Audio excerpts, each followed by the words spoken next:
Muy buenas noches. Para la Sociedad de Escritores de Chile es una noche particularmente eh, especial.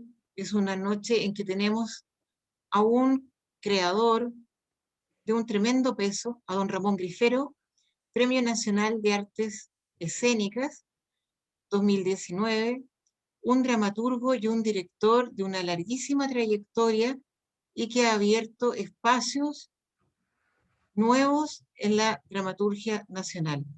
Bienvenido, Ramón Grifero.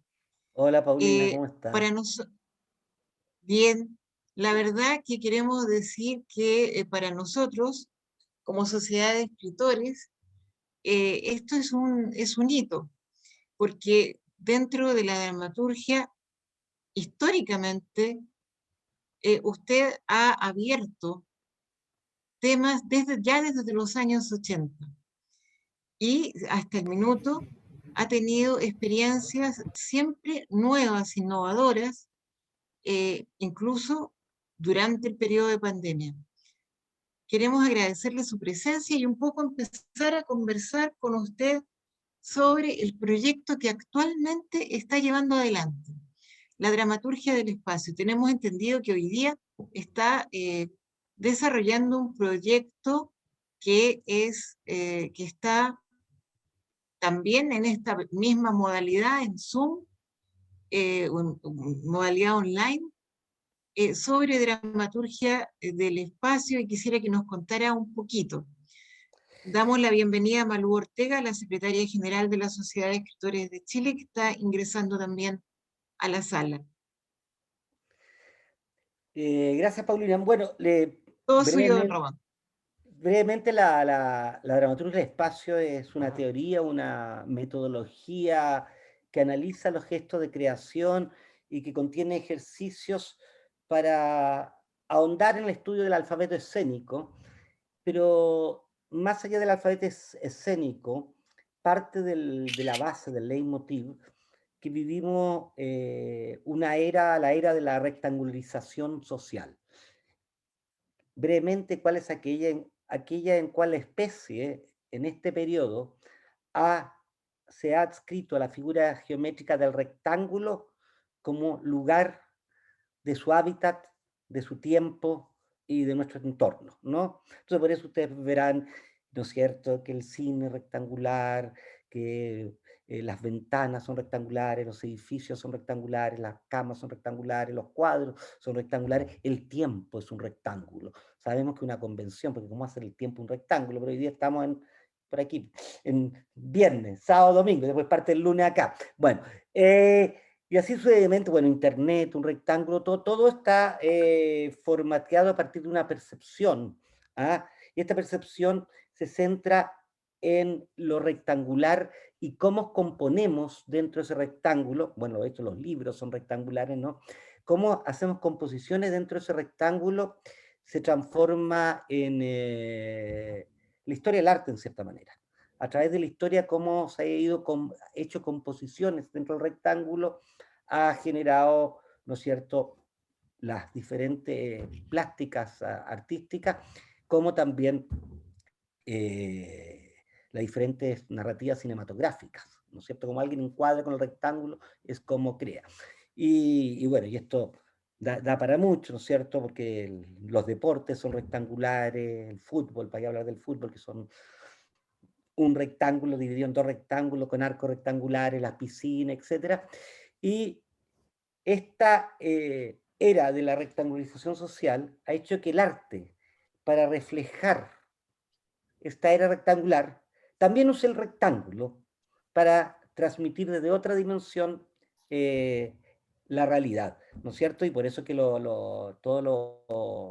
las composiciones artísticas, salvo la música, se dan dentro del formato rectangular. ¿Ah? ¿No es cierto? Cine, fotografía, teatro, todos los teatros son un rectángulo. Y aunque estén en la calle, ¿no es cierto?, nuestra percepción encuadra. Aquí tenemos dos rectángulos que nos determinan dónde está la simetría, el centro, etc. Entonces,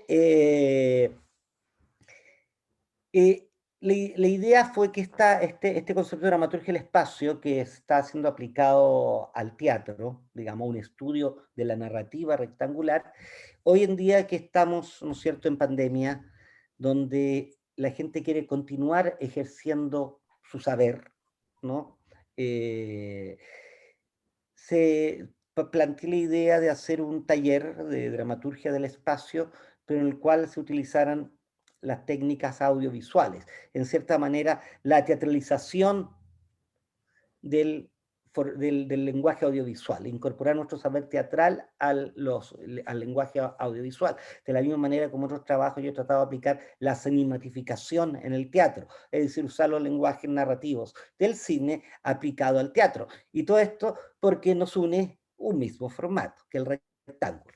Y sobre todo en este momento en que la gente de teatro, obviamente esto no suplanta por ninguna manera el teatro, pero permite poder seguir elaborando, enseñando y aplicando, abriendo horizonte más bien, porque no es una receta, para poder utilizar en estos momentos la tecnología más el saber artesanal del teatro y poder seguir construyendo y manteniendo la existencia del saber en el fondo, ¿no?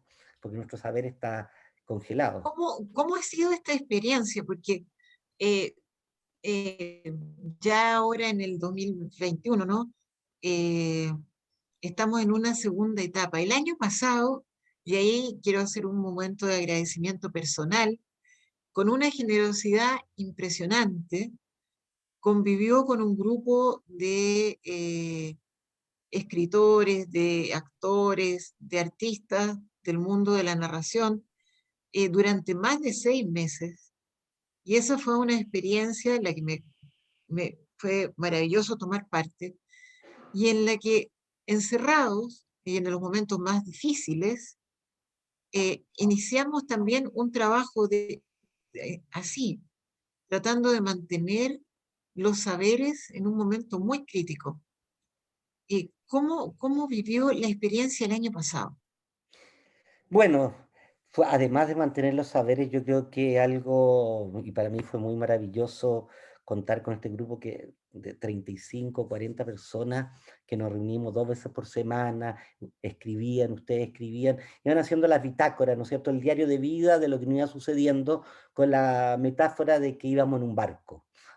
En este barco, un planeta que navegaba por el espacio y cada cual tenía su propia nave, iba escribiendo, y por eso eran bitácoras, la bitácora desde la navegación, lo que generó un registro muy bello de momentos en que estábamos, obviamente, con mucho miedo, con mucha ansiedad, con mucha angustia, y reconectarnos, juntarnos en esos momentos, ¿no es cierto?, donde estábamos a merced del destino, como las tragedias griegas.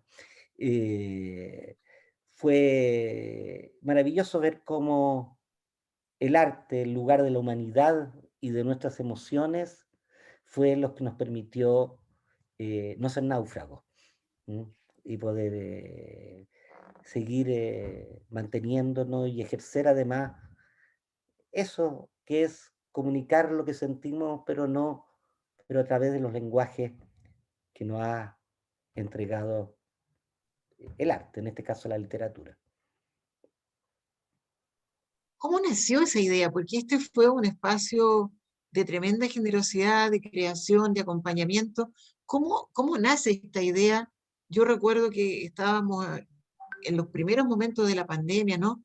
¿Cómo le viene esta idea de hacer este espacio creativo, esta balsa donde se subieron todos estos náufragos? Bueno, yo creo que a mí, bueno, siempre me han gustado los barcos, ¿no? Ahí atrás hay 2 barcos y el barco siempre es metáfora de una navegación. Y yo creo que de dónde surge, más bien surge de la emoción, de la soledad, de la angustia que estamos viviendo, la cuarentena, y desarrollar, ¿no es cierto?, una idea en la cual nos podríamos conectar. Originalmente este taller no iba a durar lo que duró, iba a ser quizá un encuentro, pero nos dimos cuenta que cada uno necesitaba al otro, ah, y que teníamos que seguir escribiendo y navegando hasta que las aguas se calmaran, como así sucedió. una maravillosa experiencia. Bueno, cuando entramos en este mar tormentoso, maestro, estábamos viniendo por otro mar que era un mar bastante propio, ¿no? Bastante chileno, que era la movilización que había partido el 18 de octubre. Y en varios textos, en muchos, casi todos, de los que se planteaban en la bitácora, había reminiscencias y alusiones a estos temas también. Un poco la pregunta apunta a la perspectiva desde el mundo de la movilización social y desde el arte vinculado a la movilización social. ¿Cómo lo ve? Claro, bueno, obviamente muchos textos en muchos textos aparecía la rebelión social como motines contra el capitán, demandas de equidad y dignidad dentro de este barco planeta, ¿ah?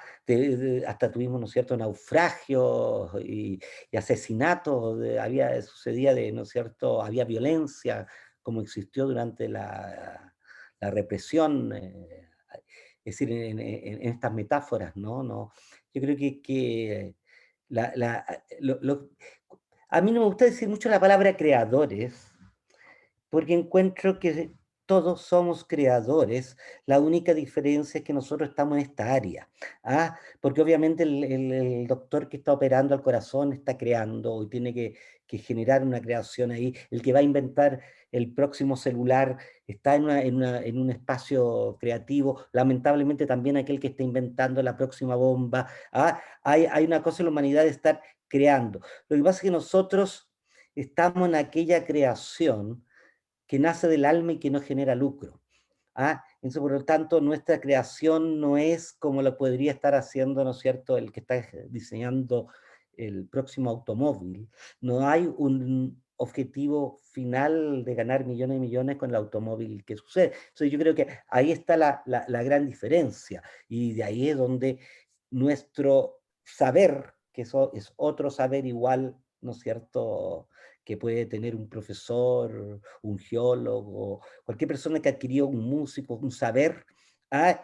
Eh, no es un saber que genere ingresos, al menos que, ¿no es cierto?, estemos en el área de la cultura de mercado, pero yo no estoy hablando de la cultura de mercado, estoy hablando, ¿no es cierto?, y no del arte de mercado, porque también ahí a veces la gente se confunde, ¿no? ¿De qué hablamos? Entonces, como tú decías la pregunta, yo creo que lo bello de las manifestaciones de octubre fue que vino a aparecer la creación social. ¿Ah?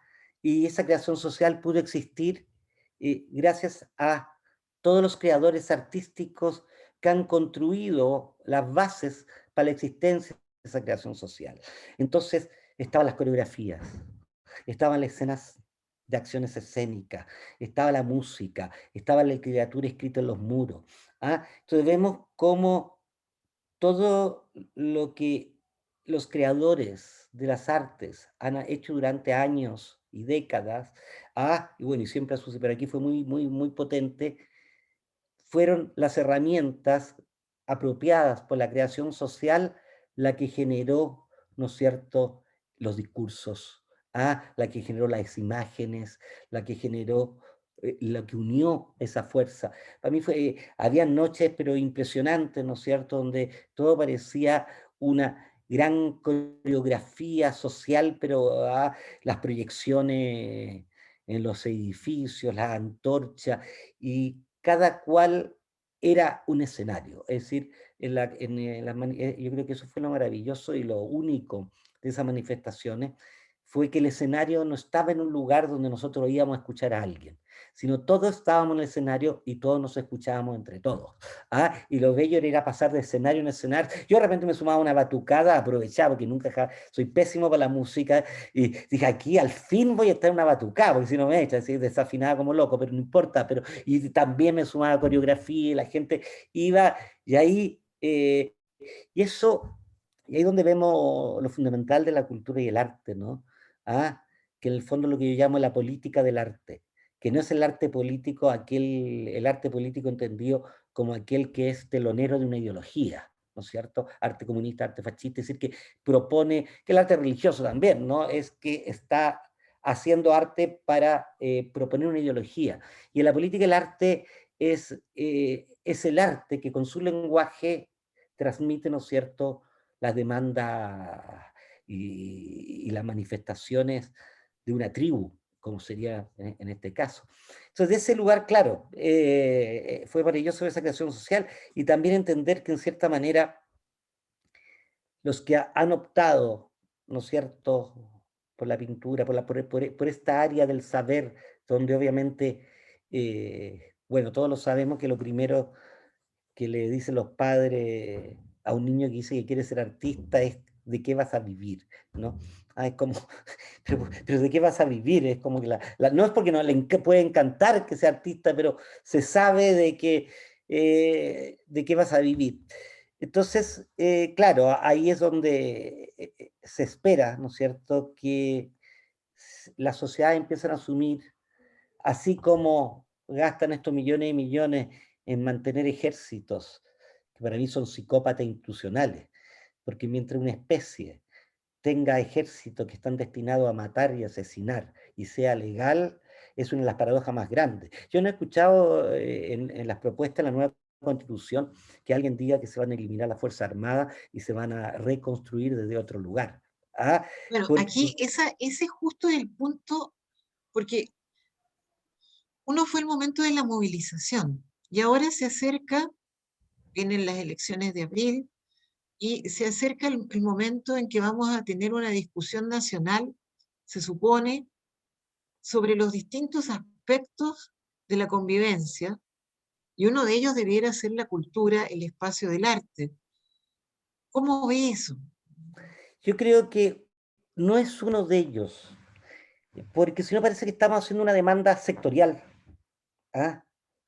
Sino entender que las civilizaciones y la humanidad se construyó a través de la cultura, que en realidad la patria no lo hizo, por, entre comillas, que la patria me gusta mucho como término, pero la nación, no, o las naciones, o las ideas, no la construyeron los generales que fueron a la batalla, la construyeron, ¿no es cierto?, eh, la gente, Andrés Bello, la construyeron los académicos, los ensayistas, los filósofos. ¿Quién piensa en la democracia? Es la filosofía. ¿Ah? Entonces, y bueno, y de hecho es lo que distingue nuestro paso de especie, ¿no es cierto?, de animal, y yo considero los animales como otros seres, ¿no?, a humanos, es precisamente la aparición de la cultura, el hablar, el lenguaje, la escritura. ¿Ah? Entonces la Constitución debería ser vista no en que el arte tenga que tener una especial deferencia, sino que toda la Constitución debe ser vista desde la cultura. ¿Ah? Como humanidad igual cultura, que lo económico sea visto desde lo cultural, ¿no es cierto? Es decir, en realidad lo que sería es muy difícil, porque obviamente las imágenes del mercado y todo lo demás, pero una visión sobre los problemas desde la cultura, entendiéndolo como lo que le habíamos hablado, sería genial. Y lo otro, que sería como que ya la defensa de los espacios culturales y de los derechos culturales más específicos, tienen un problema que el otro día estábamos justamente en un foro discutiendo, de que una vez, bueno, alguien estaba diciendo, ¿no es cierto?, bajo la dictadura hubo apagón cultural, no había arte. Claro, no había arte en la que nosotros pensamos, pero estaban todos los teatros funcionando. ¿Ah? El Teatro Municipal seguía con sus óperas, todos los cines estaban funcionando, se editaban libros, etcétera. Entonces, y claro, y obviamente lo disidente era completamente censurado y bloqueado. Entonces, cuando tú pones defensa del arte y la cultura, es bien complejo porque para alguna gente la cultura es la cultura de mercado, el arte es el arte de mercado. Por lo tanto, es una misma palabra que tiene diferentes conceptos, ¿no es cierto? El estalinismo amaba la cultura del realismo socialista. Ahí para ellos esa era la defensa de la cultura. El nazismo también tenía su política cultural. De hecho, yo creo que una de las cosas que triunfó en Chile y que lamentablemente se ha hablado poco, fue que en Chile triunfó no solamente la política económica de la dictadura, sino triunfó la política cultural, que reemplazó al artista por el personaje farándula, que reemplazó a los creadores, digamos, que están, que tienen su saber en cierta área, por, ¿no es cierto?, personajes de mercado. ¿Mm? Y la cultura de mercado se transforma, ¿no es cierto?, como el eje. ¿Mm? Y de hecho, y no es que no pueda existir la cultura de mercado. El problema es cuando no hay un eje público que arrase y que pueda poner un freno a eso y no sea la cultura de mercado que nos arrase. Porque además esa cultura de mercado es una cultura globalizada, que viene, ¿no es cierto?, de grandes empresas culturales. Entonces vamos a terminar todos como Bugs Bunny, no sé, y yo creo que lo que la pandemia ha mostrado es precisamente la privatización de la cultura que ha sucedido en Chile, en que resulta que no hay ningún actor, ni coreógrafo, menos dramaturgo, que esté contratado por nadie. ¿Ah? ¿Por qué? Porque no hay teatros públicos, no hay espacios culturales públicos de creación como, y no vamos a ir a Europa, que hay 180 en Alemania y todo lo demás, sino como en Argentina, si bien no cubre todo, ya pues, el teatro regional público tiene su elenco de danza, de músicos, de actores que siguen recibiendo su sueldo a pesar de la pandemia, como lo único público en Chile cultural es la DIVAM, la Biblioteca, Archivo y Museo, y esa gente siguió recibiendo su salario. Pero todo lo que es teatro, danza, al estar todo privatizado, nos damos cuenta que las salas privadas no contratan a los actores, no mantienen los elencos. Entonces, no solamente en el área del teatro, que obviamente es la que uno está hablando, sino que lo público tiene, ¿no es cierto?, que reinstaurarse. Por algo se dice que está una república pública. Deberían haber imprentas del Estado, públicas. ¿Por qué? Porque obviamente a las imprentas una imprenta privada no le va a interesar la poesía, porque no genera ganancia, no le va a interesar los nuevos escritores, menos la dramaturgia, etc. Pero lo más grave, no, al mercado tampoco le interesa el patrimonio, porque el patrimonio habría que hacerle publicidad al patrimonio, ¿me entiendes? Porque es el ayer. Entonces, Acevedo Hernández, los dramaturgos del siglo XIX, los innumerables poetas del siglo pasado y el antepasado y todo, ¿quién mantiene la presencia de ese espíritu de sanación? Porque además nosotros solamente podemos ser orgullosos de nuestra cultura si la conocemos. No podemos querer lo que no conocemos. Y este olvido que siembra la cultura de mercado hace obviamente que este patrimonio y esta herencia cultural caiga en un olvido, ¿no es cierto? Se esfume. Y para eso están los estados como representantes de la tribu, ¿no es cierto? Y por eso en los países republicanos, claro, uno de los objetivos fundamentales es mantener el patrimonio. En muchos países, en México, en Francia, en España, hay teatros que su repertorio es mantener vivas las obras de las décadas anteriores. Entonces uno va a ver a la comedia francesa o al teatro de la zarzuela de Madrid, o el teatro clásico español, hay un teatro especial para el teatro clásico español. ¿Por qué? Porque a los privados no les va a interesar presentar obras de Camilo Enrique, de todos nuestros dramaturgos del siglo XIX y menos del siglo XX, etc. Entonces yo creo que lo fundamental es que esta Constitución eh, no solamente declare estos derechos culturales, sino que los defina y que lo público, pertenece a todos. Porque un teatro privado, alguien si quiere lo vende y desaparece el día siguiente. Eh, entonces tenemos grandes centros culturales que se han construido a lo largo del país, pero son solamente salas que no generan creación ni contratan a nadie, digamos a nadie en el sentido, no hay elenco, no contratan un ballet. Pero usted comprenderá que la gente que se dedica a la danza, ¿cómo le pueden pedir que haga lucro con la danza? Es decir, por qué toda la política de priorización cultural que ha existido quiere transformarnos nosotros en emprendedores y que hagamos pyme. O el fondar que te puede ganar al tiro para que tú construyas tu propia corporación cultural y todo lo demás, etcétera. Entonces, aquello de que fue una vez, yo lo escuché, no sé, bueno, se ha escuchado varias veces, en que los artistas no tienen ingresos porque no saben administrar su talento, es, esto es, y gente piense lo mismo, sí, porque no saben administrar su talento, porque si administraran su talento, podrían vender sus cuadros, sus novelas y todo lo demás. Es un concepto neoliberal que ya está implantado, que hay que obviamente desnormalizarlo, como se dice hoy en día, y que se vuelva a... Yo siempre me impresionaba cuando estaba de director del ARCIS, y los estudiantes en esos momentos estaban en manifestaciones por la educación gratuita y de calidad. Y decía, pero en realidad el problema no es reformar un sistema, porque porque si no lo que estamos pidiendo siempre es que un pensamiento, por decirlo, se le trate de cambiar algunas frases de ese pensamiento, cuando lo que hay que cambiar es el pensamiento global sobre ciertos temas. No es como modificar. Entonces, por eso que de repente cuando tú escuchas a los constituyentes, ¿no es cierto? Y no ves quién habla, de repente pareciera que todos piensan igual.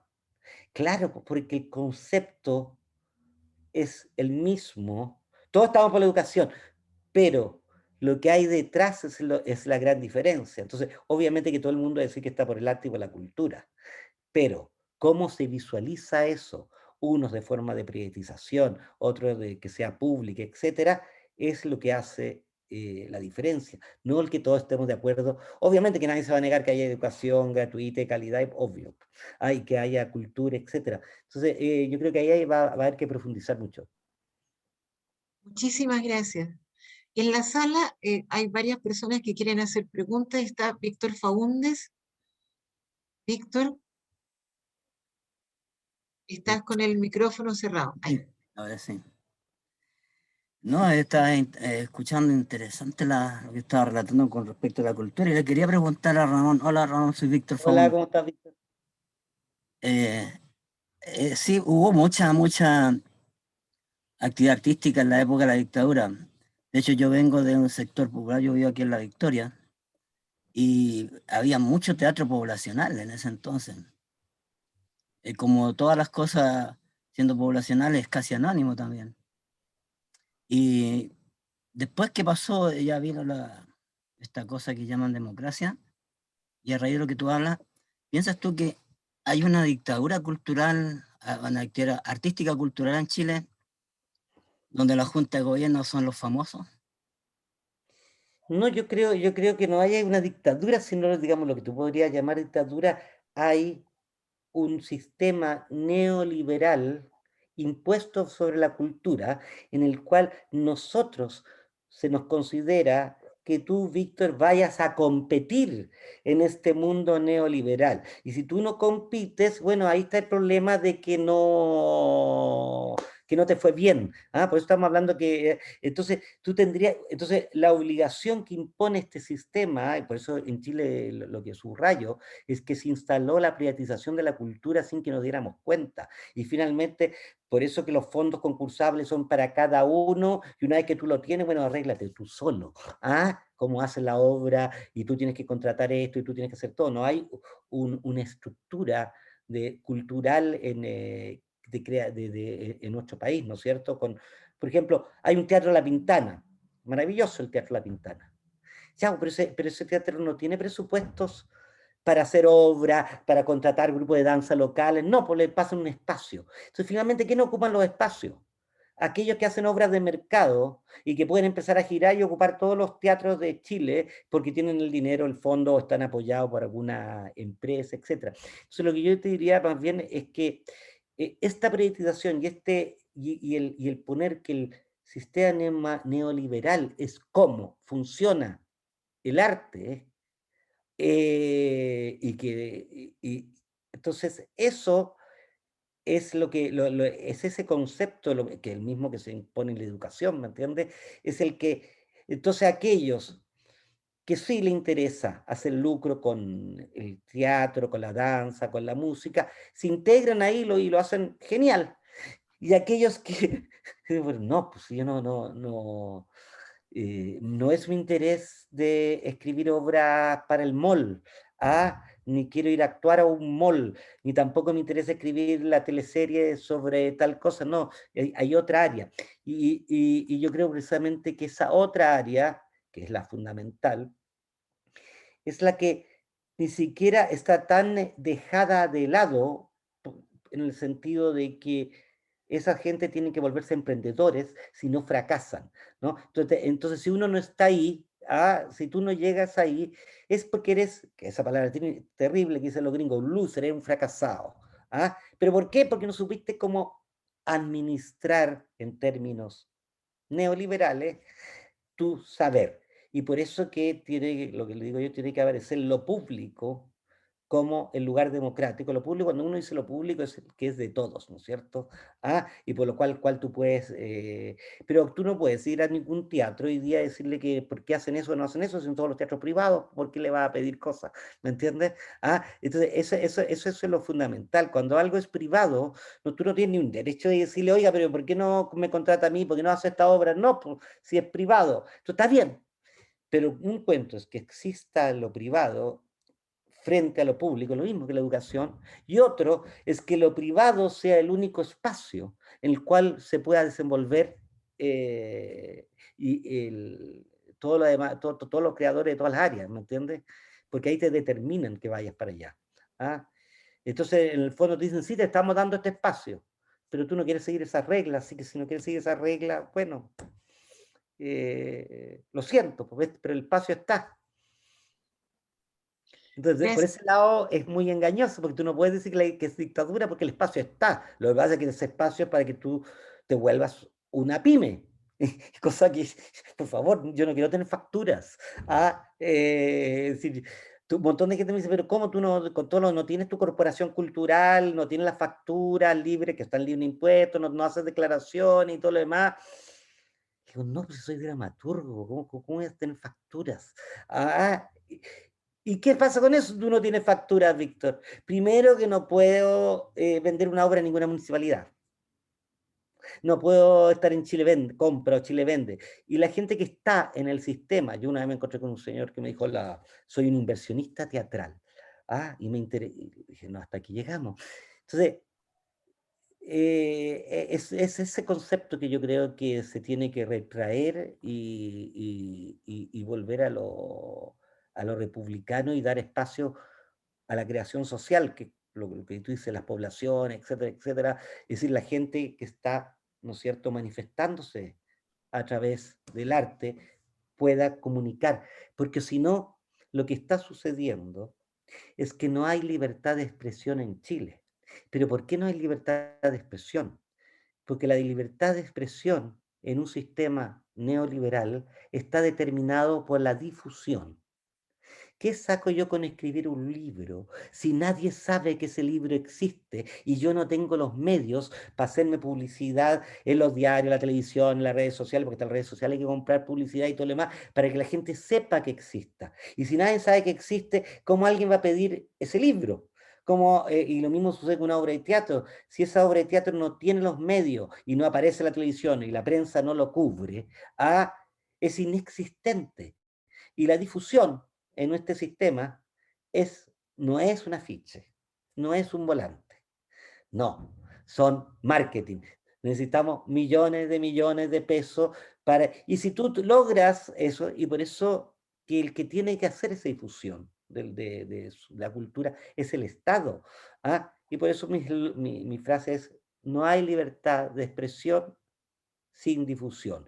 Porque ¿para qué quiero yo que usted me dé la libertad para escribir un poema en mi casa o hacer una obra de teatro en un galpón si no la puedo comunicar? Eso está todo determinado tal como tú dices, por el mercado. Nosotros estábamos a punto de estrenar una obra de Juan ahí en Matucana 100, dirigida por él, y lo fueron a entrevistar. Y dentro de la pregunta que le hizo la periodista, le dijo, pero en tu obra tienes rostros. Y el Juan se quedó así como, sí, tenemos rostro, le dijo Juan. El rostro de las necesidades, de la miseria, de la marginación, tenemos todos esos rostros si queréis. Te puedo nombrar muchos más. No, bueno, eso es muy súper bueno, gran ejemplo, claro, porque está ese círculo vicioso de que el medio quiere un rostro porque ese rostro está en una teleserie y por lo tanto a la teleserie también le interesa, entonces por lo tanto el canal de televisión va a llamar a ese rostro porque si igual está preguntándole sobre la obra, le está haciendo publicidad a su teleserie, entonces se vuelve todo un sistema de mercado. Ah, es decir, ¿qué rostro? Y esa pregunta se la han hecho a todo el mundo. Oye, pero ¿qué rostro está para poder hacer una cuña? ¿Ah? No, no hay. Ay, ya, gracias. Bueno, pero es lo que estamos hablando. Es decir, mira, tan básico es como que los diarios sacaron la cartelera cultural de sus páginas, la cartelera teatral. Es decir, así ya lo más, es decir, una cosa que no existe en ninguna parte del mundo. Es decir, si un turista llegara a Chile y se le ocurre comprar el diario para ver qué obra de teatro va a ver, no existe ninguna. Ah, si quiere ver qué exposición hay en qué galería, no existen. Es decir, somos un país que no tiene. Ah, ya, pero al mismo tiempo, de hecho yo le propuse al ministro de Cultura, pero al mismo tiempo, ¿cómo no podemos obligarlos, porque son privados, a que tengan cartelera? Porque supuestamente es un deber ético, pero bueno, la ética aquí no existe. Entonces los diarios eliminan las carteleras, eliminan las exposiciones, eliminan aquí habla de los lanzamientos de libros, eso no aparece en ninguna parte. Ah, No entonces existe uno más quiere que la eso. gente sepa, y Eso no existe. no existe, ya, inexistente, por eso digo que no hay libertad de expresión sin difusión.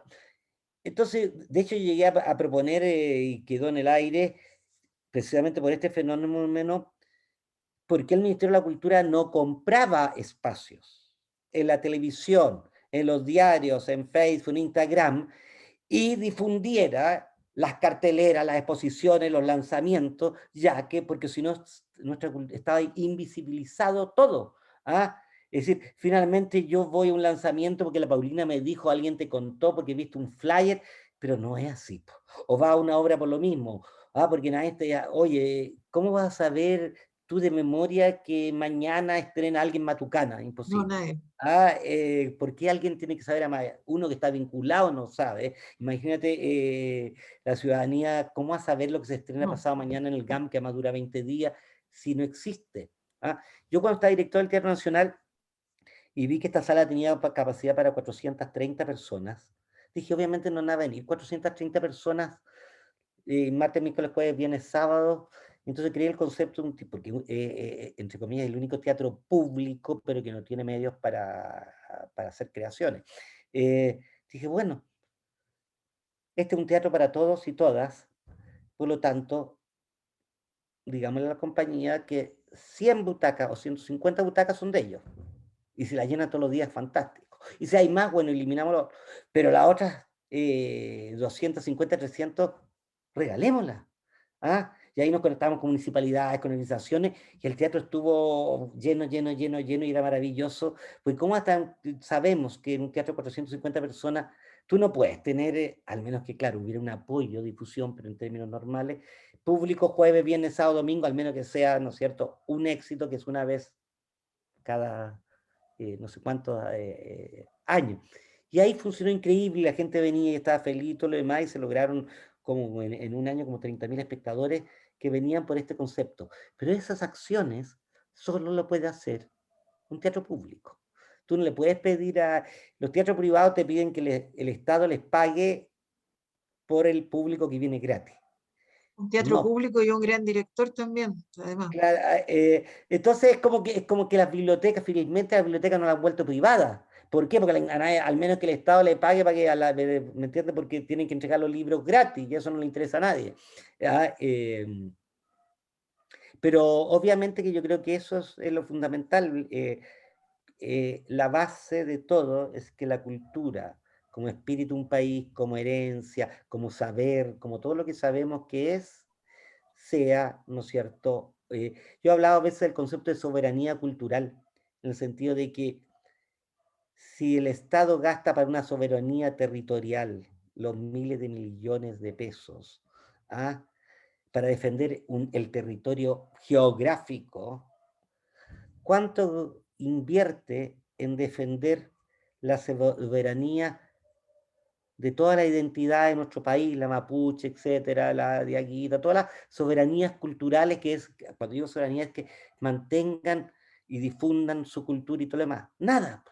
Ah, entonces, por eso cuando yo dije a la eliminación del ejército, Costa Rica, cuando eliminó el ejército, si no me equivoco, en los años 60 o 50, y yo estaba en Costa Rica, y todos los regimientos se transformaron en lugares culturales o en universidades, y lograron tener tantos ingresos que por esa razón Costa Rica se volvió uno de los países con mejor nivel de educación, etcétera, etcétera. ¿Ah? Y además que hay un absurdo muy, muy increíble en que Chile tiene prohibición de tener armas nucleares. Y hoy día una guerra se determina por eso. Entonces, ¿por qué estamos financiando un ejército que solamente puede tener armas, que además la usa, históricamente se lo ha usado contra nosotros, si no tiene armas nucleares? ¿Ah? Y cuando una guerra hoy es disuasiva o no, que aunque uno esté en contra, la Se fortaleza es define ahí. eso. No son los cañones, no son nada. Entonces, más vale, como hace Costa Rica, nos aliamos con alguien que tiene armas nucleares y dice, bueno, en caso que nos ataquen, usted nos protege y nosotros gastamos la plata, porque va a tener tanques que no pueden cruzar la cordillera. Entonces yo no sé por qué tenemos tanques. Ay, y en un país tan largo, el momento que lleguen a Arica, si es que pretenden, ya lo destruyeron. Entonces, está todo, más allá de la refundación de la policía y todo lo demás, hay que refundar un ejército y una marina que ya no corresponde al momento y que se financia como que si estuviéramos en 1930, gastando en uniformes, en balas, en cosas que caducan. Entonces, ahí cuando, es que justamente les lo digo porque ayer en una entrevista a los constituyentes le preguntaban, bueno, ¿y dónde piensa usted sacar dinero para eso? Y yo decía, bueno, que gana de responderle uno en impuestos o nacionalizando las mineras, como era el origen, o reduciendo radicalmente los gastos de una Fuerza Armada y refundarlos, volver algo profesional donde hay unos pocos que estarán a cargo de una mesa de unos misiles, no sé, estoy inventando. Maestro, Cristian Hidalgo le quería hacer una pregunta. Sí, yo la verdad estoy eh, bastante impresionado de la reflexión que ha hecho Ramón hoy día. Eh, Se me viene en la cabeza un montón de datos, como me quedé pensando, sobre todo quedé muy impresionado en esta idea general de la capitalización de la cultura. Um, el otro día veía un dato duro que decía que y aquí de nuevo es el catálogo que se le pone y que también me parece brutal, que las industrias creativas en Chile aportan alrededor del 2,5% del Producto Interno Bruto. Y el Estado, a su vez, de alguna forma, y eso sumando museos y todas las iniciativas culturales que el Estado puede aportar, no llega llega apenas al 0,3%. Sí, Entonces y además, también, pero lo que pasa es que, bueno, a mí no, un término que no soporto es aquel de industria creativa, porque ahí no, yo no sé, dentro de la industria creativa somos los proletarios, porque no tenemos, es decir, estamos repitiendo lo mismo, vamos a tener que ir a tomarnos la industria, pero no sé cuál. Yo creo No que hay. no hay. el aporte tiene que ver en realidad con la industria de mercado, ¿no? Exacto, Con el cine, no tiene que ver tendrá que ver con los grandes conciertos que se hacen de afuera, es decir, en el exacto. fondo la industria creativa, entre comillas, es decir, a ver, la industria creativa de la escritora Paulina Correa, ¿cómo hacer una industria que va a generar? No, pues entonces, No, por Dios. mira, tiene que ver, No, ¿sabes por qué no puede ser industria, Cristian? Y esto yo creo que es importante darlo a entender ya de ese lugar. ¿Por qué no podemos ser privatizados, ni podemos ser industria, algunas áreas? ¿Ah? Es porque no podemos, es decir, esto es marxismo del antiguo, es porque no generamos plusvalía. Una sala de teatro solo, ya, yo tengo una sala de teatro con 120 personas. Aunque esté lleno todos los días con 120 personas, no logro generar más ingresos que eso. Y en esos ingresos son fijos, po. El 50% para la sala, el 10% de derecho de autor, entonces el 40% nunca crece. Por lo tanto, nunca puedo ser industria porque es precapitalista, es artesanal, es como el artesano. Es decir, lo que me demoro en hacer, ¿no es cierto?, el cofre es eso. Por lo tanto, nunca puedo hacer más cofres que lo que yo me demoro en hacer cofres. El teatro, la danza es lo mismo, porque si yo digo, hoy esta obra le fue bien, voy a hacer otro elenco con otra y voy a hacer 5 elencos, es lo mismo, porque no se genera la pluralidad, porque ese elenco está en una sala que tiene un límite de capacidad. Entonces, por eso que ya el utilizar el concepto de industria es no entender nada de economía. Exactamente, sí, yo estoy muy de acuerdo contigo, por eso me está Por eso, pero pensando por en eso eso. digo que la gente cuando usa ese concepto no entiende nada de economía, pues ¿cómo hacer industria? Es decir, una orquesta sinfónica va a ser una industria. ¿Cómo? Por favor, están haciendo ding, ding, ding, ding, una obra de teatro. Entonces, claro, obviamente hay, pero hay otra cosa, pero eso sí, tú puedes decir que hay una industria del libro, pero precisamente es ese, es decir, el que no está en la industria del libro no es escritor.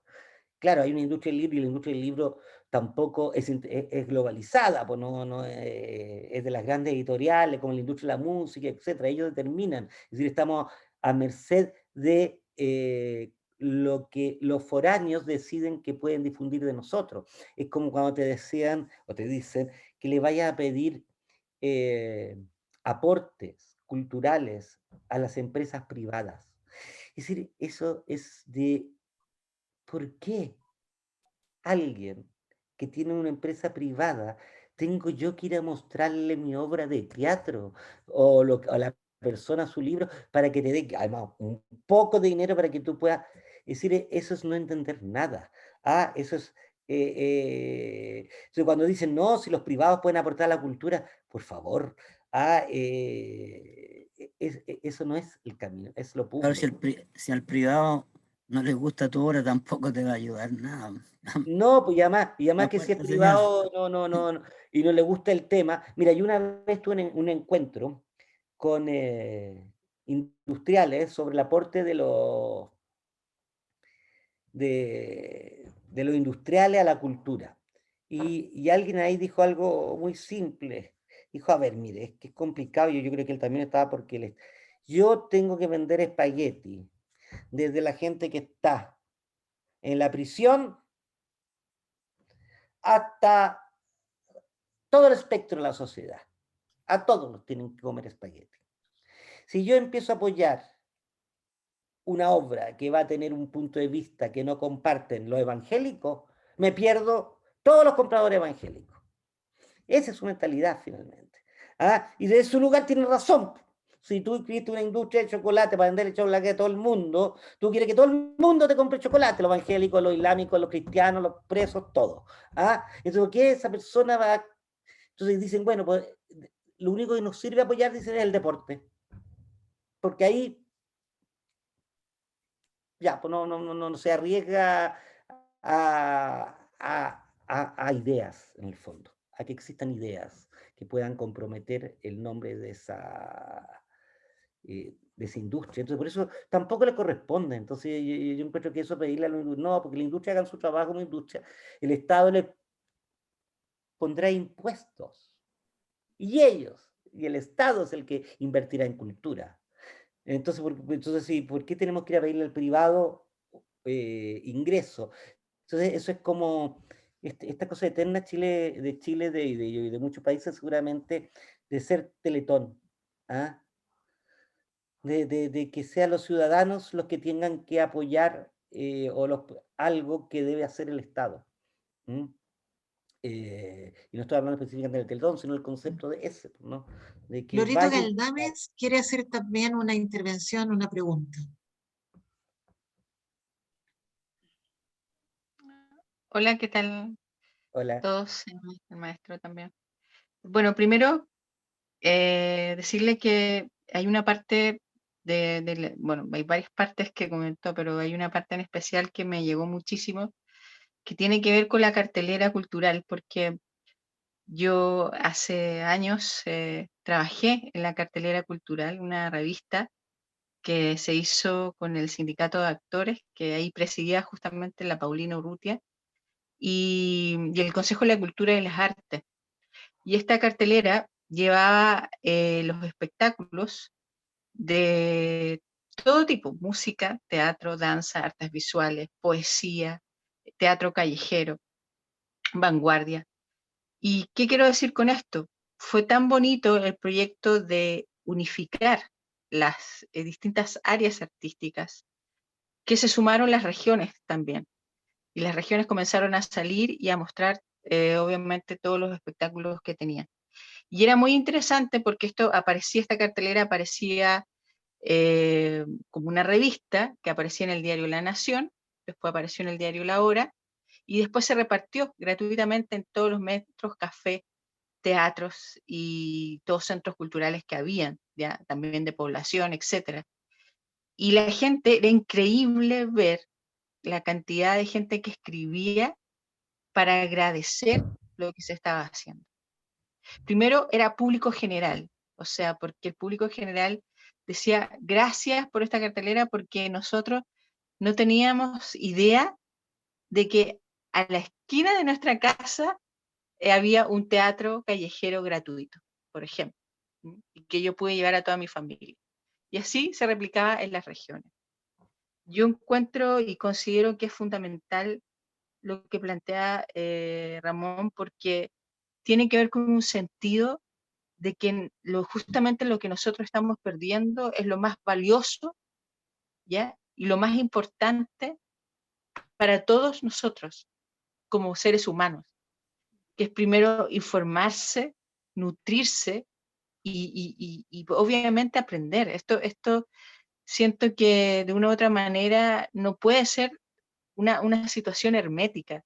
No puede decir que, por ejemplo, lo que planteó Víctor es muy real, o sea, como un rostro puede sopesar más que un maestro como Juan Radrigán, por ejemplo. Es sumamente contradictorio, es sumamente violento y sumamente nefasto. Y creo que lo que a nosotros nos está pasando de una u otra manera es porque no tenemos la capacidad de unirnos y decir: esto que me está entregando Cristian, por ejemplo, es súper importante y se puede hacer en conjunto con lo que está haciendo Paulina, y hacer redes entre nosotros para ir creciendo, que yo siento que eso es lo que nosotros íbamos perdiendo. Y por eso encuentro que lo que hace el maestro Ramón es súper importante, porque nos une a nosotros, distintos artistas, con distintas miradas, de distintos países, de distintas regiones, todo online, y todos empiezan a crear de la nada. Entonces, yo encuentro que es maravilloso todo el proceso que él ha hecho de esta pandemia, porque ha abierto la ventana, justamente, una ventana de un barco, de un submarino, donde nosotros estemos, de, de una barcaza, para que nosotros tengamos la capacidad de abrirnos y mostrar un pedacito de ese mundo que estamos viviendo.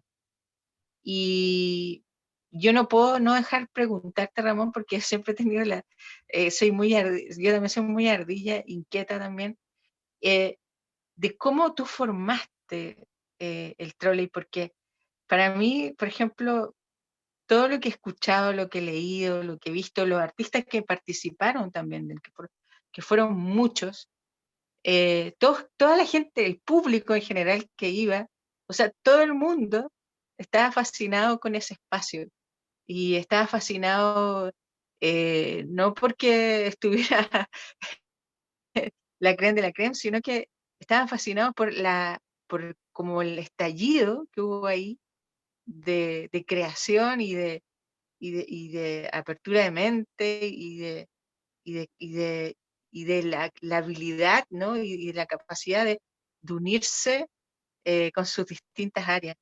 ¿Cómo te nació a ti esa idea? ¿Cuándo te nació esa idea? ¿Con quién lo hiciste? ¿Cómo la desarrollaste? ¿Y Bueno, cuánto tiempo? para los que no saben, el trolley porque fue demolido, ¿no? Fue un gran galpón en la avenida San Martín, con un escenario y una escalera de caracol metálica.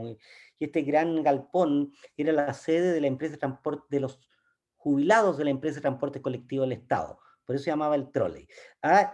Y por eso podía existir este lugar, porque a los jubilados bajo la dictadura no le importaba que hubiera una asociación de jubilados. Pero ese espacio fue muy simbólico porque ese edificio San Martín era de 1918 y ahí fueron grandes debates gremiales, artísticos, Clotario Blest, Pedro Aguirre Cerda, Salvador Allende, todos hablaron en ese espacio que debería haber sido mantenido como patrimonio, porque era un ícono del movimiento social chileno de su organización. Entonces, por eso se llama el troll, en homenaje a los ex conductores de... Yo tenía una obra, pero volver, yo tenía una obra que se llamaba Historia de un galpón abandonado. Y cuando volví como refugiado político, en el 83, yo quería mostrar esta obra que reflejaba el país que estaba en un galpón abandonado, dominado por una junta terrible que vivía al interior de este ropero gigante en este galpón abandonado, y para eso necesitaba un galpón. Eh, y al principio llevé la obra y obviamente ingenuamente pensando que los teatros, todos me decían, no, esto no se puede montar, no se puede montar esta obra. Entonces, en una fiesta conocí a Pablo Lavín, que conocía este lugar. ¿Ah? Y con él y Carmen Pellissier y la gente que se fue uniendo, que se fundó el grupo Teatro Fin de Siglo, había que financiarlo, y para financiarlo decidimos primero hacer fiestas, pero fiestas que tuvieran intervención artística durante todo ese desarrollo. Y muchas de estas fiestas a veces eran de toque y queda, por lo tanto la gente que entraba. Y ahí se produjo y ahí yo empecé con ese ingreso a poder financiar estas obras, que además como mucha gente iba, las obras podían tener grandes escenografías, es decir, poder, más que decir que sea grande escenografía, sino poder aplicar las ideas que uno tenía con respecto tal cual, ¿no? Y si era necesario un cine, se construía un cine, y si era necesario una morgue, se construía una morgue. Pero al verse que aparecía este espacio de libertad, ¿ah? Donde no había censura y donde era clandestino, ¿por qué? ¿Por qué era clandestino? Porque sabíamos que si íbamos a pedir permiso para funcionar no iban a decir que no, que había que sacar impuestos, que había que preguntarle a bomberos para los escapes y después ir a la municipalidad. No, no. Y que mostráramos las obras que íbamos a presentar y dijimos, no, abrimos y cerramos cuando nos cierren. Y ahí apareció toda esta generación o diferentes generaciones que estaba atomizada y que no tenía un punto de donde encontrarse, porque la dictadura lo había atomizado y cada uno estaba en su propio espacio y no había ni un espacio que los contuviera, ¿ah? Porque todos los espacios, los teatros universitarios, todo estaba bajo mano de la dictadura o delegado de la dictadura y todo lo demás. Entonces, no, había ningún espacio de libertad, entre comillas, ¿no es cierto? De libertad en el sentido, obviamente no entre comillas, no había espacio de libertad creativa, ni mucho menos. Oye, yo tengo esta obra y quiero decirla, no. Y además que si llegaban a saber, te puede ir preso.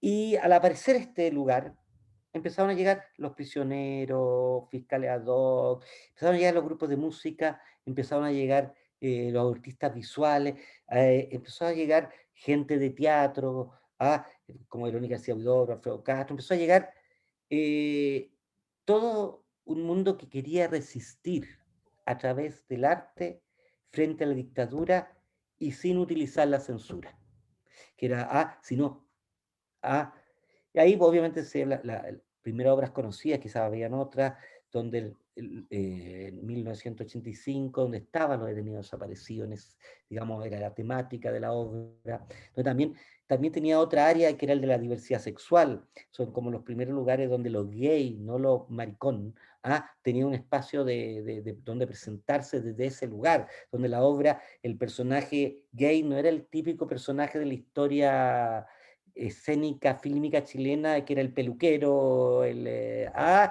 y entonces se juntaron muchos factores y mucha gente que llegó, Javier Parra, eh, eh, creadores escénicos, Magali Ribano, de danza y todo, y vieron que se podía ahí presentarse. Entonces, ese galpón se volvió un lugar de representaciones, de danza, de teatro, de cine, ¿cómo se llama? De videoarte, de fotografía, de literatura. Se lanzaban revistas de cómics de la época, el Beso Negro, revistas literarias, el espíritu de la época, etc. Y no es que uno, en el fondo, lo que se hizo y que siempre ha sido, digamos, después cuando dirigí el Camilo Enrique, el Arce Nacional, era abro un espacio, que tenemos un espacio, no es mío, yo tengo mi obra, pero quiero que sea que también llegue el otro, y lo otro llegó, existía. ¿Ah? Y por lo tanto no, fue una coyuntura y obviamente lo bello y lo original que tenía que ver en ese instante es que todo lo que se presentaba en una noche en un trolley, las coreografías, las danzas, los músicos, etcétera, era todo en pos de una resistencia. Por lo tanto, todo lo que se entraba se dividía en partes iguales y que no era mucho, etcétera, pero en el fondo era existir, pero también mostrar que había otras formas artísticas. Yo creo que eso fue lo fundamental, que las formas artísticas clásicas en el fondo de lo que era la izquierda habían también cambiado, que los grupos ya no tenían que seguir llamándose con nombre andino, sino que se podían llamar Pinochet Boys, Fiscales Ad Hoc, Índices de Empleo, Los Prisioneros. Es decir, una renovación se produjo no porque uno quisiera, sino porque yo creo que era porque primero era una generación que eh, eh, era de la dictadura. Es decir, a lo mejor tenían 8 años, 10 años el día del golpe. Por lo tanto, para ellos la dictadura era solamente un padre autoritario, al cual frente se rebelaban. Entonces tenían en cierta manera, cuando llegaban los militares y nos allanaban, los jóvenes que estaban ahí coqueteaban con ellos, oye, ¿por qué no, no se asustaban, sino le decían, oye, pero ¿qué venís? ¿Quieres bailar? Etcétera. A mí una vez un mayor me llevó al baño y ahí me dijo, pero ¿quiénes son ustedes? Y yo le dije, no somos comunistas. No, pues bueno, me dijo, si fuera comunista yo te hubiera matado. ¿Quiénes son? Entonces tampoco podían entender quién era esta gente. Primero se produjo una especie de culto, ¿no? Que la gente se vestía de negro porque estábamos de luto. Entonces yo me teñía el pelo negro, me vestía de negro, hasta me maquillaba los ojos de negro en señal de luto. Y eso se hacía como masivo. Entonces llegaban y de repente veían a todos estos jóvenes vestidos de negro, o también lo que era el New Wave, pues, ¿no? En esa época llegó toda la ropa americana y hubo una gente que empezó a hacer una moda con esta ropa americana, de mezclar los colores, de ponerse corbatas como cinturones. Entonces se formó una especie de subversión artística enclaustrada en este lugar, que obviamente generó obras de teatro, músicos, canciones, etcétera, que después se amplió y fue Matucana, después hubo un espacio en Matucana, que no Matucana 100, que también hizo eco de eso. Y cuando llegó la democracia, vimos que mucha de la renovación cultural, que después apareció en varias áreas, había tenido sus presentaciones ahí. ¿Por qué? No porque específicamente yo lo hubiera creado ni manifestado, sino porque era el único espacio donde se podía presentar.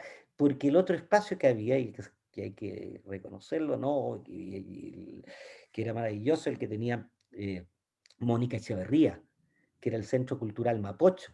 Pero el Centro Cultural Mapocho era una casa, eso no permitía grandes espectáculos, ni danza, ni nada, y era un lugar que, bueno, de hecho, mucha gente que yo conocí en ese momento de teatro, que se arriesgaba a trabajar en el trolley, porque también se sabía que aquellos que trabajaban en el trolley quedaban totalmente en la lista negra de todos los teatros universitarios, de la televisión, de todas partes. Entonces también rendirle un gran homenaje a ellos, porque ellos se arriesgaron a saber de que a lo mejor, porque en ese momento era como la pandemia, ¿eh? Uno nunca sabía cuándo esto iba a terminar, se llevaba tanto tiempo que Eterno.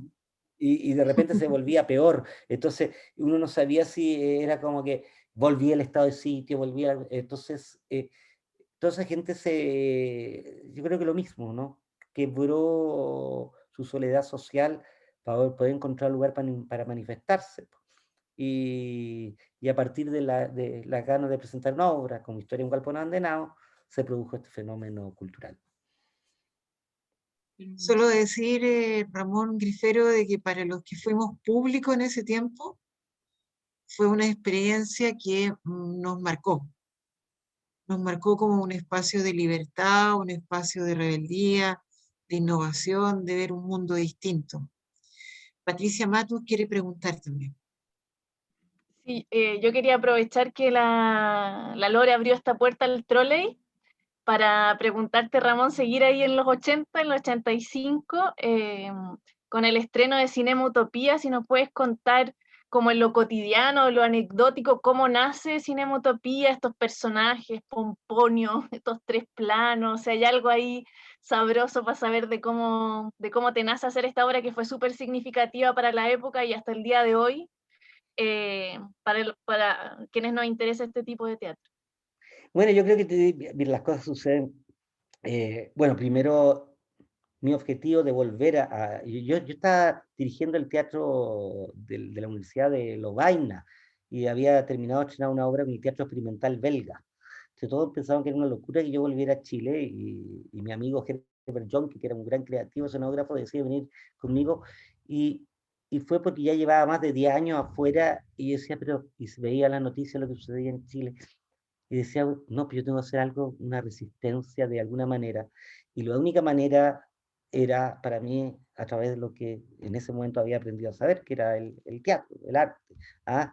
Entonces, y a través aunque lo vean 10 personas, no importaba, solamente el hecho de existir, porque igual tengo yo esa teoría que lo que se nombra existe. ¿Ah? Entonces, si uno nombra cosas, las hace existir, y yo creo, bueno, que es parte también de, no es mi teoría, ¿no? Se dice que cuando el hombre dijo mesa, lo hizo existir la mesa. Y yo había estudiado cine y estudié teatro para aprender a dirigir actores en cine. Y cuando tuve que egresar de teatro en Bruselas, hacer una memoria era terrible, entonces propuse que yo iba a montar una obra, pero en realidad yo quise montar esta obra para mostrar el cortometraje que había hecho, era un cortometraje de media hora, porque no tenía dónde proyectarlo, entonces dije, voy a hacer una obra en que una parte es la del cine, la continúo en teatro, sigue en cine, continúo en teatro, de hecho el afiche decía teatro, cine, cine, teatro, teatro, cine. ¿Ah? Entonces ahí ya tenía eso. Y obviamente a mí me hubiera encantado cuando llegué a haber hecho una película de resistencia, pero era imposible, no había ni un medio, nada. Entonces en el fondo dije, bueno, ya que no puedo hacer una película, voy a construir una sala de cine y voy a hacer una pantalla y voy a hacer cine dentro de un cine, pero al interior de una pantalla que en realidad dentro de esa pantalla era teatro. Y los personajes obviamente vienen de siempre, ¿no es cierto? Bueno, uno tiene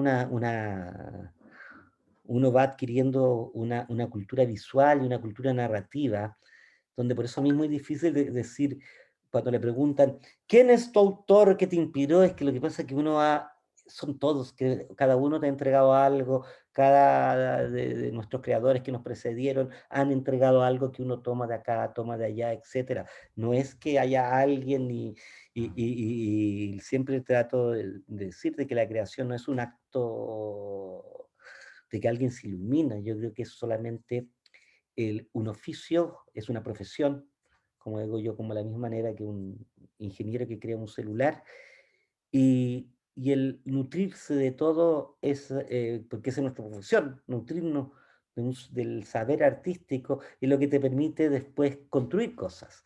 ¿Ah? Porque yo no puedo ir a hacer una sinfonía de una tormenta de mar, aunque me encante la tormenta de mar, lo sienta, si no tengo idea de cómo escribir que suene un piano, de cómo escribir que suene el violín. No, pues puedo ver la tormenta de mar, pero me falta el saber para escribir la sinfonía. Y una vez que alguien adquiere ese saber y que sabe que así es el trombón, así suena los platillos y todo lo demás, puede hacerlo. Y entonces, ¿pero por qué? Porque obtuvo un saber. Entonces yo siempre defiendo el saber, más allá de dónde se obtenga, ¿Y por qué? Porque si no, socialmente nos tratan de decir que somos gente que nos estamos entreteniendo. Y no, hay un saber que se construye, que se hace, que no es, como no genera lucro, no estamos entreteniendo. No, y usted se encierra en una sala. Pero bueno, y de ahí viene y el personaje, yo siempre tengo animales en las obras, y cuando chico tenía un conejo, mi mamá tenía un conejo que se llamaba Pomponio. Y yo siempre cuando estaba en el exilio, porque todavía en Chile no llegaba eso, me impresionaba cómo la gente amaba a su mascota, pero también en Bélgica, que es un país de mucha tercera edad, cómo la mascota reemplazaba su soledad. Y una vez yo tuve que hacer un trabajo de estos estudiantes, y una señora tenía muchos animalitos, entre ellos tenía una gallina, y de repente esta gallina empezó a, como esas gallinas cuando empiezan a enfermarse, empiezan a cojearse, y ella empezó a llorar desesperadamente, y yo tuve que manejar en el auto para llevarla a un veterinario, y yo no podía entender que alguien llevara a un veterinario una gallina.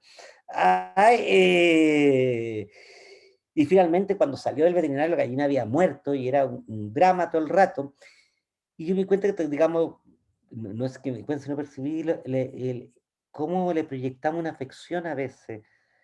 Porque no tenemos otro espacio, y además porque los queremos y todo lo demás, y porque no vienen nada, hacia los animales. Entonces, por ejemplo, la misma escena de Cinema Utopia, cuando el personaje le atropellan el conejo y él viene con la mano ensangrentada, y después que lo han visto durante toda la obra, que le habla a su conejo, que le pregunta si le gustó la película y toda la gente dice, ¡ah! Se impresiona y le duele. Y yo me pregunto, ¿y por qué no les duele cuando el protagonista se suicida? Y sí les duele cuando el conejo es atropellado. ¿Ah? Y yo creo que tiene que ver con la facilidad o la permisividad que nos damos de transmitirle una emoción a un animal, a la permisividad que nos damos, porque puede haber rechazo por 10.000 cosas, de transmitirle nuestra emotividad de la misma manera a otro ser. No digo que no lo hacemos, pero en términos colectivos. Bueno, eso es como para resumir. Ramón, ¿y recuerdas algo del estreno en el Trolley, como la reacción de la gente? Porque yo no sé si, como en la historia de teatro chileno, se había experimentado con esto de los planos, con que estuviera una película dentro de la obra de teatro. ¿Te acuerdas algo? Bueno, no, en la historia del teatro chileno no se había visto montaje así porque tiene que ver precisamente, que el teatro chileno venía de una tradición muy literaria. Entonces no existía el concepto, cuando en la obra, en la obra en Cinematopia, 15 minutos antes de la obra, 20 minutos antes que termine la obra, no hay textos. Entonces siempre, ¿cómo no hay texto? ¿Qué hacemos? Yo decía, no, pues si la imagen es verbo, si hacen acciones y la música. Y efectivamente la gente no percibía que no había texto porque seguía viendo lo que sucedía. Entonces tampoco tiene que ver con, ¿no es cierto?, con que los críticos han dicho que mis montajes tienen que ver con el inicio de la posmodernidad en América Latina, que tenía que ver que también se mezclaban muchos estilos escénicos. Entonces, los de la platea estaban como actuando más en el estilo tradicional, teatral, y en la pantalla se actuaba como cine, en los años 80, pero además las atemporalidades, las elipses, todo lo que venía del cine aplicado a una obra de teatro, no estaba en la tradición de la escritura dramática chilena, quizás por la obra de Huidobro en la Luna, que podía haber tenido todo esto, pero no era parte de cómo se escribía, ¿no? La tradición teatral de ese momento, hablando de los teatros universitarios para adelante, era de un realismo psicológico y del absurdo, y hasta ahí llegaba, más o menos, ¿no? Entonces, claro, impactó por el nivel escenográfico, que también estábamos, acuérdate, donde no habían recursos, y la fiesta y todo lo demás permitieron que existieran recursos para reproducir una sala de cine. Entonces, también la gente se impresionaba con el montaje y bueno, y los planos históricos, porque en el fondo, ¿qué es lo que es Cinema Utopia? Eran chilenos en el Teatro Valencia en el año 40 que veían en una película el futuro de su país. Y entonces ahí se producía unos nexos emotivos de memoria y de futuro que... Y además porque también era la primera obra donde había una detenida desaparecida y cuando el compañero sabía que ella había desaparecido, tenía su arenga de que devuélvanme la que era mía, tirano del nuevo extremo. Entonces, y tenía esto posmoderno que también me criticaban. Era muy conflictivo porque también había gente de izquierda que pensaba que era una obra, que cómo era posible que yo al héroe revolucionario se acostara con el amigo y se inyectara heroína, porque estaba desprestigiando a los revolucionarios y que fuera además compañera de una detenida desaparecida. Ah, y porque, claro, estamos en el año 85, porque en esa época el héroe revolucionario tenía que ser un tipo con barba, macho. Entonces, que yo presentara la imagen de un exiliado que para pagar el arriendo tenía que disfrazarse y pegarle a los propietarios y vivir todas estas diversidades, también generaba un conflicto de valores para ambos lados. Y para el otro lado me interesaba mucho, pero para la izquierda no estaba asumido en ese momento que el revolucionario era gay, o pudiera ser bisexual, o pudiera inyectarse heroína. No, eso era, yo estaba dándole razón a la dictadura que los revolucionarios eran unos pequeños burgueses decadentes. Entonces, pues, de ese lugar era muy conflictivo, y lo bello sí era que la gente que llegaba así, llegaba asustada. Llegaba así como, aquí están dando Cinematopia. Sí. Yo fui a verla, Ay, estaba sentada ahí. porque sí, porque sabían, y se producía este silencio cómplice, ¿no es cierto? Porque estábamos, no había esa libertad de compartir tan fácilmente tu emoción, no sabía quién estaba al lado tuyo, no podía llegar y aplaudir si hablaban contra el dictador. Entonces tenía una tensión que en realidad explotaba en los aplausos. ¿Ah? Fíjate que con el caso de 99 La Morgue, que yo la remonté, tuve mucha experiencia de gente que me decía, la remonté el 2017, que me decía que una persona, en realidad, esta historia que dijo que iba llegando al teatro, al trolley, y vio pasar una patrulla y no se atrevió a cruzar la calle. Y me decía, me sentí tan cobarde, me sentí tan mal, me devolví a mi casa con mi amiga y nos sentimos tan... Si lo único que tenía que haber hecho era cruzar la calle. Pero me decía, pero hoy vengo con mi marido y mis hijas y finalmente puedo ver la obra sin miedo. Que nos Entonces, ayudó a quitar el miedo en ese tiempo. ¿cómo? Es que Sí, la obra, si bien le daba miedo entrar, y era así entre susurros, uno cuando salía envalentonado. claro. Sí, pues cuando Eso iba era así. saliendo amontonado. Pero bueno, pero son situaciones coyunturales que espero que nunca más tengamos que vivirlas. Ojalá, ojalá que no. A raíz de lo que tú estás conversando, nosotros tuvimos una experiencia aquí, eran esos adolescentes machitos, y había un vecino que era medio fino, que nosotros encontramos medio finolis. Entonces, como que el Toño, me produce un poco de emoción acordarme de él. Estábamos rayando en una esquina aquí después, como el año 76, me parece. Y todos que nos reíamos del Toño, que era colita, que era aquí, que era allá. Y resulta que él venía una patrulla de milico y gritó, milico, desgraciado, milico asesino, que nos dio tiempo para arrancar. Y después nunca más supimos de esa persona que nosotros nos reíamos del colita. Y fue un gran hombre para nosotros después. Qué bella historia, Víctor. Especialmente si la ortodoxia de repente no dejan ver la humanidad. ¿Mm? Que tiene que ver que Bueno, sea, como dices tú, como era, imagínate el acto que hizo. Qué bello.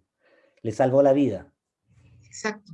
Ah, Y es como que también así, Ramón Grifero hay que agradecer no solamente el que haya abierto, maestro, la puerta a temas y a los temas de la dictadura, sino también a una diversidad que en ese minuto era intolerable en este país.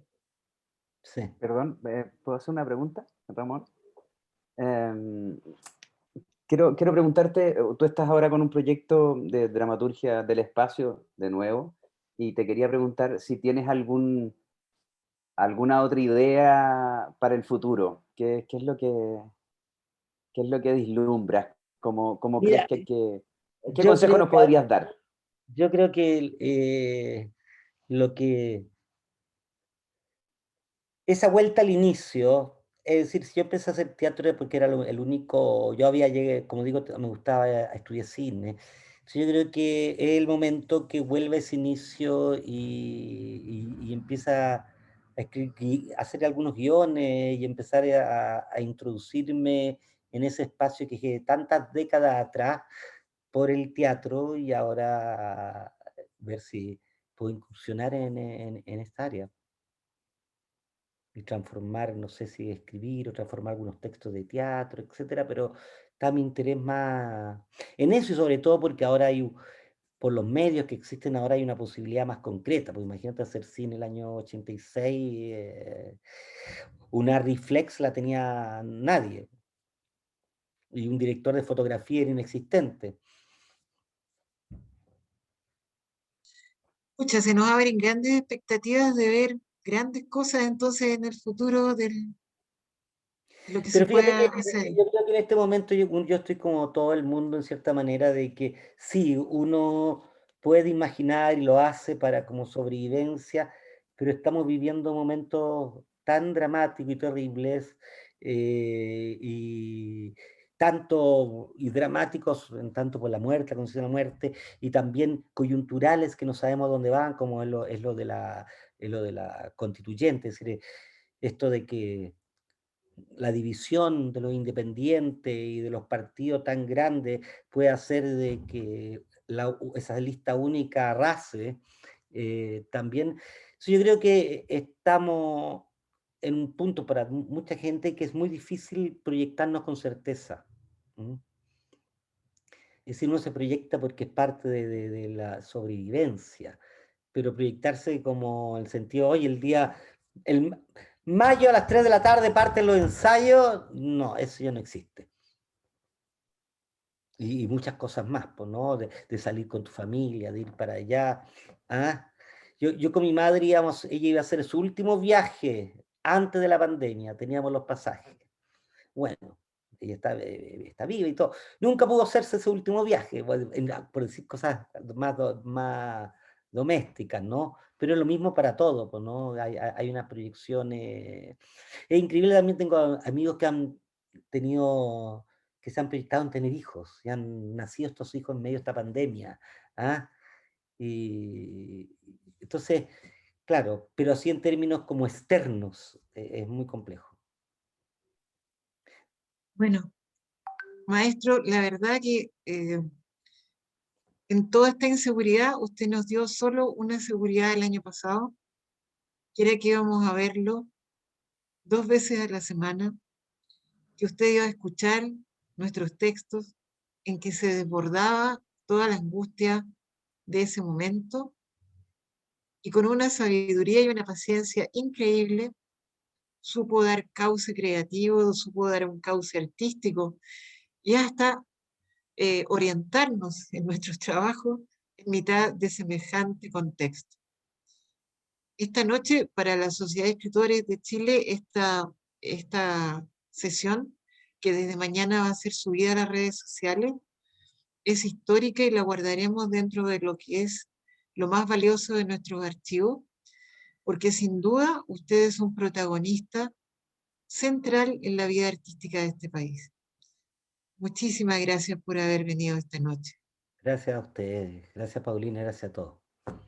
Gracias a ustedes por habernos acompañado esta noche, también a todos los que asistieron, y para nosotros una noche de lujo. Muchas gracias, Ramón Grifero. Gracias Ramón, gracias Paulina, gracias a todos.